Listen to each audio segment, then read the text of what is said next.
pun berkenan menjadikan mereka anak-anak yang baik, yang mampu menampakkan kebaikan Allah dalam kehidupan sehari-hari. Mari kita berdiri mengawali perayaan ini dengan memadakan lagu pembuka.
Dalam nama Bapa dan Putra dan Roh Kudus.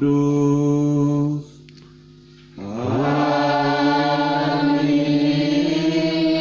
Kasih karunia, rahmat dan damai sejahtera dari Allah Bapa dan dari Putranya Yesus Kristus besertamu. Dan sertamu juga. Ke-17 anak calon komuni pertama yang saya kasihi, orang tua pendamping, saudara-saudari yang terkasih dalam Tuhan.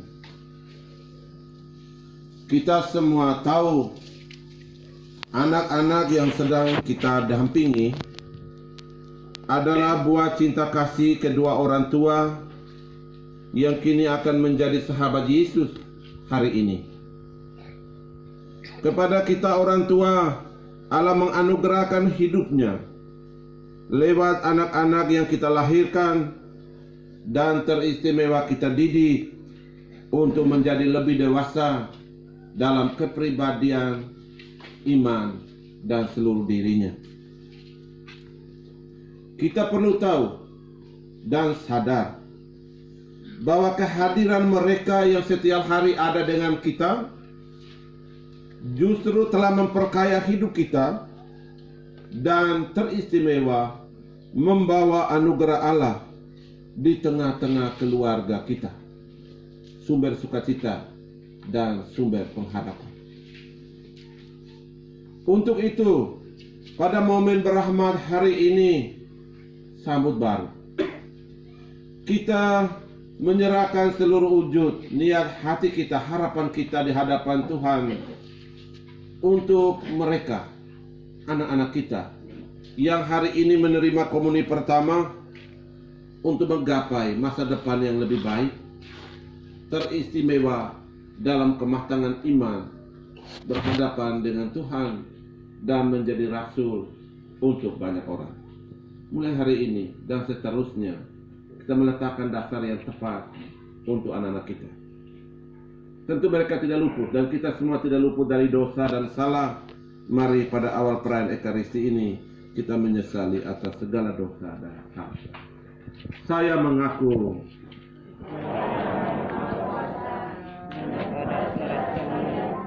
bahwa saya telah berdosa dengan pikiran, dengan perkataan, dengan perbuatan yang kelalaian. Saya berdosa, saya sungguh berdosa.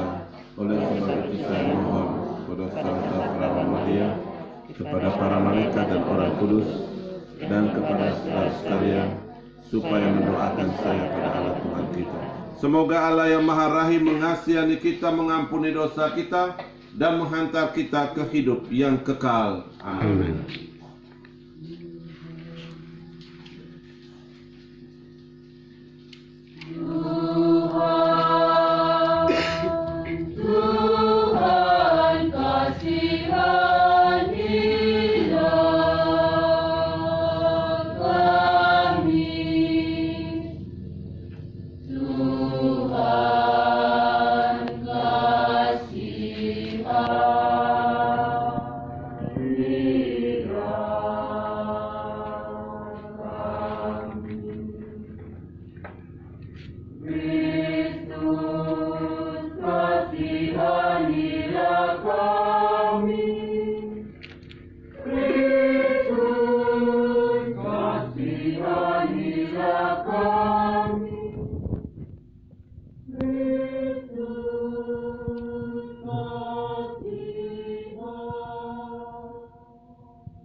Kita memuji dan memuliakan Tuhan dalam lagu pujian, kita daraskan bersama-sama. Kemuliaan kepada Allah di surga, dan damai di bumi kepada orang yang berkenan padanya. Kami memuji Dikau, kami menyembah Dikau, kami bersyukur kepadamu karena kemuliaan-Mu yang besar.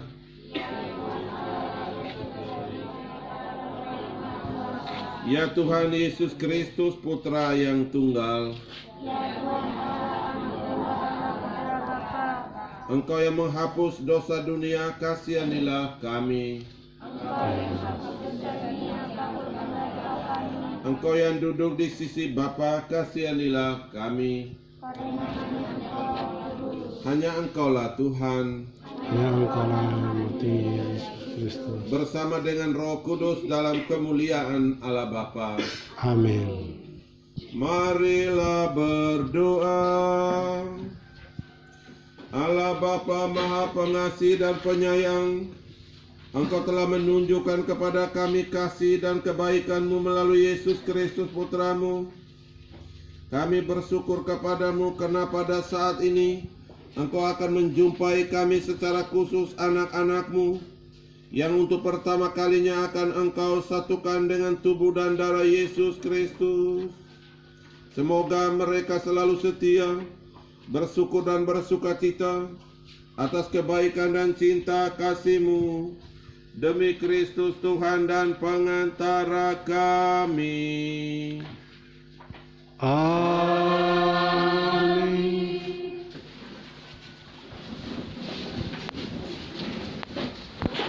Umat beriman terkasih, Allah hadir secara nyata dalam pribadi Yesus Kristus Sang Sabda yang hidup. Maka sebagai umat beriman, hendaknya kita mendengarkan, merenungkan sabda Allah dan kita resapkan dalam hati, serta kita amalkan dalam hidup nyata kita setiap hari. Marilah kita membuka hati untuk mendengarkan sabda Allah dalam bacaan-bacaan berikut dengan penuh iman.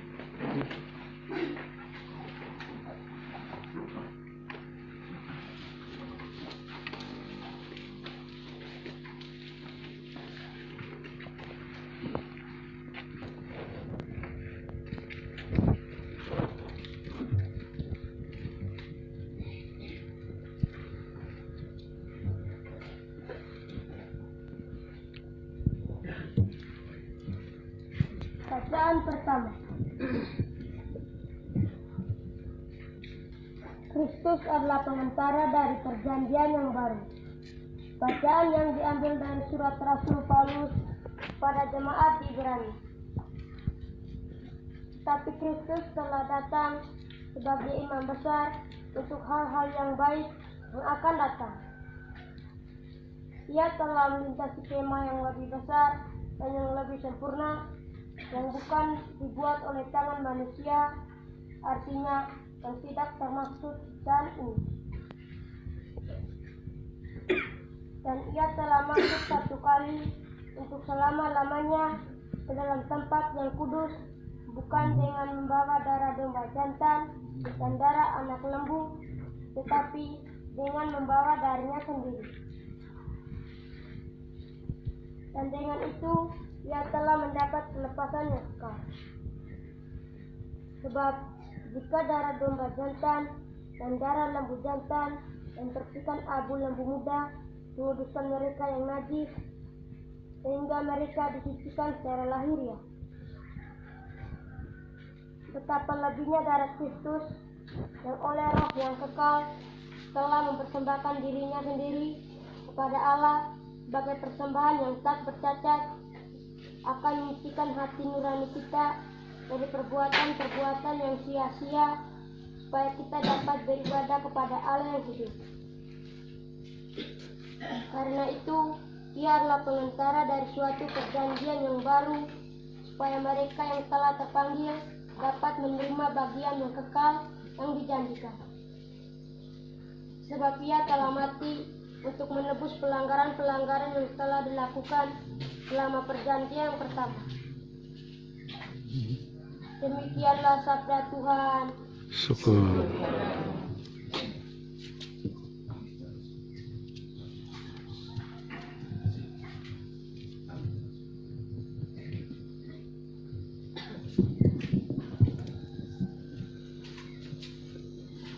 Inilah tubuhku yang diserahkan bagimu. Inilah darahku yang ditumpahkan bagimu. Lakukanlah ini akan peringatan kepadaku. Inilah tubuhku yang diserahkan bagimu. Inilah darahku yang ditumpahkan bagimu. Lakukanlah ini akan peringatan kepadaku. Bagaimana akan kubalas kepada Tuhan segala kebaikannya kepadaku? Aku akan mengangkat piala keselamatan dan akan menyerukan nama Tuhan. Inilah tubuhku yang diserahkan bagimu. Inilah darahku yang ditumpahkan bagimu. Lakukanlah ini akan peringatan kepadaku. Sungguh berhargalah di mata Tuhan kematian semua orang yang dikasihinya.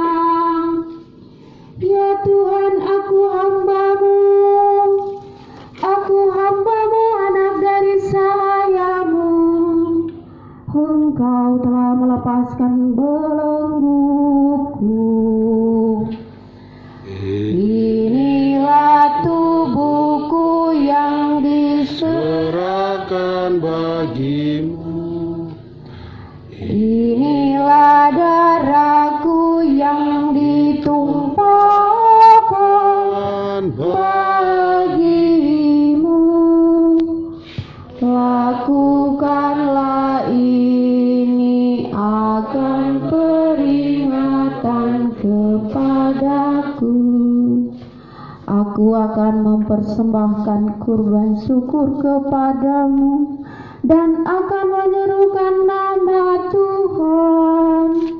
Aku akan membayar nazarku kepada Tuhan di depan seluruh umat-Nya.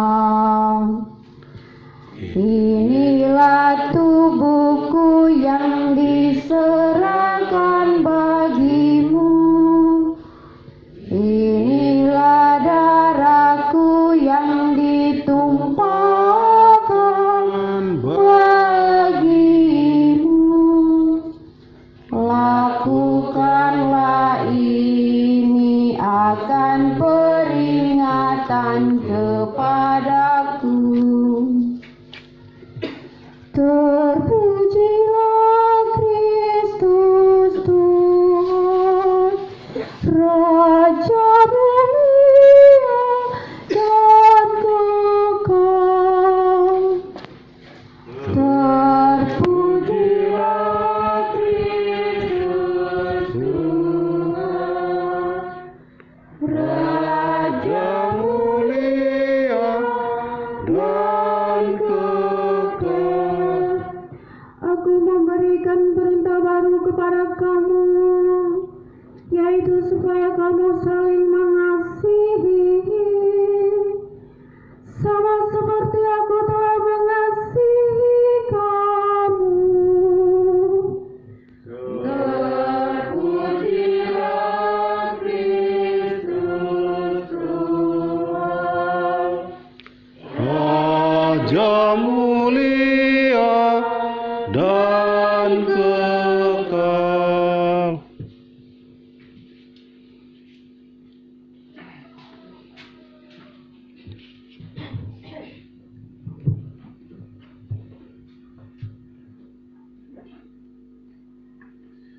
Tuhan bersamamu.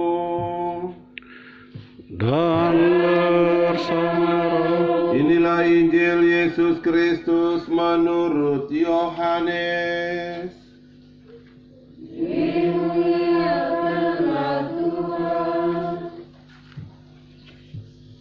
Akulah roti hidup yang telah turun dari surga. Jikalau seorang makan dari roti ini, ia akan hidup selama-lamanya. Dan roti yang kuberikan itu ialah dagingku yang akan kuberikan untuk hidup dunia. Orang-orang Yahudi bertengkar antara sesama mereka dan berkata, bagaimana ia ini dapat memberikan dagingnya kepada kita untuk dimakan? Maka kata Yesus kepada mereka, Aku berkata kepadamu, sesungguhnya jikalau kamu tidak makan daging anak manusia dan minum darahnya, kamu tidak mempunyai hidup di dalam dirimu. Barang siapa makan dagingku dan minum darahku, Ia mempunyai hidup yang kekal, dan aku akan membangkitkan dia pada akhir zaman. Sebab dagingku adalah benar-benar makanan, dan darahku adalah benar-benar minuman. Barang siapa makan dagingku dan minum darahku, ia tinggal di dalam aku dan aku di dalam dia. Sama seperti Bapa yang hidup mengutus aku, dan aku hidup oleh Bapa, demikian juga barang siapa yang memakan aku akan hidup oleh aku. Inilah roti yang telah turun dari sorga, bukan roti seperti yang dimakan nenek moyangmu, dan mereka telah mati. Barang siapa makan roti ini, ia akan hidup selama-lamanya. Semuanya ini dikatakan Yesus di Kapernaum ketika ia mengajar di rumah ibadat. Demikianlah Injil Tuhan.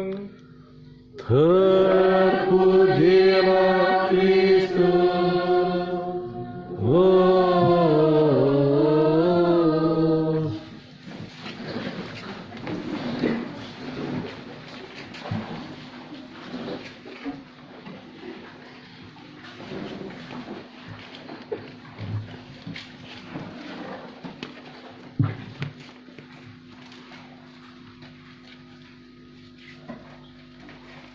Ke-17 anak-anakku yang terkasih dalam Tuhan kita Yesus Kristus. Bapak Ibu, orang tua pendamping, saudara-saudari yang terkasih. Selamat pagi semua. Pagi. Kita jangan terlalu takut, karena polisi lagi lalu lalang. Tema hari ini tentang roti hidup. Yang menarik dalam bacaan hari ini untuk anak-anak kita dan kita semua, Yesus kembali berbicara tentang roti hidup dan hidup kekal. Ada dua, roti hidup dan hidup kekal. Roti hidup tidak lain adalah tubuhnya sendiri. Berarti dengan menyantap roti hidup kita akan menjadi kenyang. Menjadi kenyang berarti kita sampai pada keyakinan akan Yesus sebagai sang roti hidup yang memberikan kehidupan kekal. Sebagai manusia beriman, kita harus sadar bahwa dalam diri kita ini memiliki tubuh jasmani dan jiwa serta roh. Tubuh biologis jasmani ini dikuatkan oleh makanan dan minuman jasmani.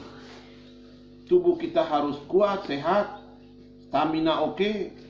Kalau memiliki gizi yang baik, yang selama ini masa Covid orang mulai menyebarkan dan mewartakan makan yang enak, minum yang enak, dan juga gizi. Malahan bukannya 3 kali, 4 kali dalam sehari, supaya stamina tidak turun. Makanan jasmani supaya tubuh kita menjadi kuat, stamina oke. Jiwa dan roh kita juga membutuhkan makan supaya beroleh kekuatan dan bertahan hidup. Kehidupan kebutuhan rohani ibarat nafas. Dia bernapas, kalau tidak nafas mati. Perlu doa, novena, devosi, ekaristi, sabda, dan lain sebagainya. Dan tidak lain berbuat amal kasih. Itu makanan rohani jiwa kita. Ya, kalau kami dulu di Terpire selalu diingatkan oleh pembesar atau pendamping asrama, ingat, salam frate, bangun pagi jangan langsung loncat dari tempat tidur, langsung ingat makanan minum. Bangun tidur, duduk sejenak, berdoa secara pribadi. 2 hal yang muncul. Secara rohani kita meminta kekuatan dari Tuhan karena hari baru. Secara biologis saraf-saraf belum normal. Kalau kau bangun langsung lompat, tidak lama kau pisah. Kenapa? Belum seimbang saraf-sarafnya di dalam tubuh. Maka orang mengajarkan yang tepat. Bangun pagi duduk sedikit, Jangan seperti gunung meletus. Hidup rohani.